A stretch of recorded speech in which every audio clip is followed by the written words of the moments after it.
We are at an auto workers hangout tonight. It's the Pampa Bowling Lanes here in Warren, just north of Detroit.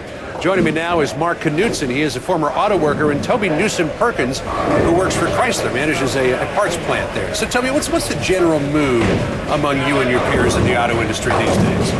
Well, it's hard to keep morale high because of all of the rumors circling the auto industry and some of the tough times that we've actually gone through. So it's kind of hard right now to keep morale up. So people are always hearing footsteps, are they? Oh yeah, not knowing anything definite.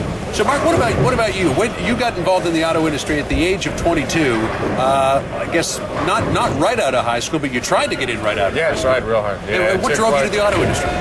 Just family. My family came here in 1950. My grandparents came, started Cadillacs from Kentucky, and it's the way of life out here, you know, in Michigan. That's how we do it. Did you think it would have been a job for life? Yes, I thought for sure. And what happened? Just at that time, that's when everything was starting to just slow down, and it was time. And I tried to get in twice, you know, did 90 days in and out. I was quitting jobs. I finally just never got a call back. You got laid off in 2004? I got laid off in 2004. Then I went to another company, which is a supplier to them. Was there for a few years, UAW job also.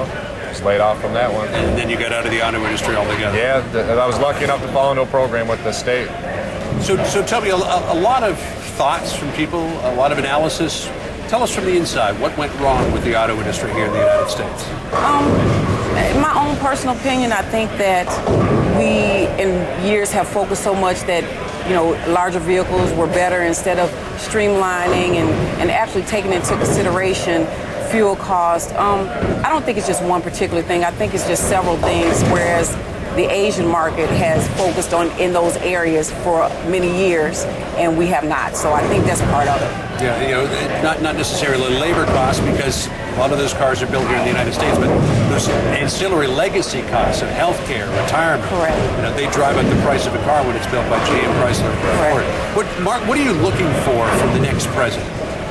I'm looking for a true interest in our state, set up some kind of program to help Lansing out. Help the big three like they did back when they jumped in, they helped Chrysler. You know, they come in and they really turned Chrysler around. So you're looking for a bailout? Not a bailout, just a helping hand. We obviously need something to turn around. Toby, without a helping hand, what's the future for the auto industry here? It's hard to say right now. I think the auto industry, they're taking a look at making a lot of changes. They are streamlining things right now. But I think it's going to take a lot of hard work to get to the point where they want to be. So who do you think, Toby, is the best candidate to address the situation? You know, I'm not going to say who the best candidate is because I'm not for sure.